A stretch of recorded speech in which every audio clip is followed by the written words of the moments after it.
En ce moment, mon moteur au quotidien, c'est l'innovation. C'est le fait de bouger les limites de ce qui existe, parfois avec un peu de force et un peu d'effort pour créer des modèles nouveaux. L'atelier Emmaüs est né d'un constat que quand on est en fragilité par rapport au marché du travail, l'initiation à des savoir-faire artisanaux dans le monde du bois, c'est particulièrement pertinent parce que ça permet une bonne reprise en confiance et un démarrage d'un parcours professionnalisant. Pour cette raison, on a créé l'atelier Emmaüs en 2017, qui est une menuiserie école qui permet à des personnes de venir s'initier aux savoir-faire artisanaux avec des ébénistes professionnels, en répondant à des vraies commandes de clients et le plus possible avec de la matière qu'on vient détourner du gisement de rebut.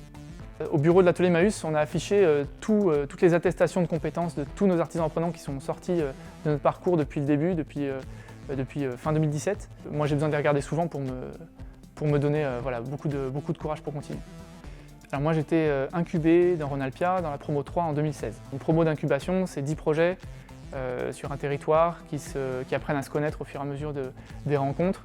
Et c'est vraiment ce regard de pair à pair au sein de la communauté qui m'a vraiment porté et donné des ailes pour poser les premières pierres de l'atelier Emmaüs. Ensuite, il y a bien sûr des apports théoriques super importants dans le parcours d'incubation qui sont fondateurs. L'idée de départ qui était certes déjà de faire des meubles avec de la récup et puis avec une vocation d'insertion professionnelle, elle s'est vraiment affinée, elle a été dégrossie au cours de l'année 2016 et 2017 grâce à cette méthodologie de essayons des petites choses et regardons vite ce qui marche pas.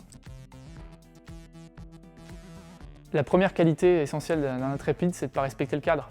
Le pendant de ça, c'est qu'il faut être sérieux sur la gestion, par exemple. La troisième qualité, c'est qu'il faut être capable de transpirer sa vision, être tous les jours, toutes les heures, le porte-étendard de la vision.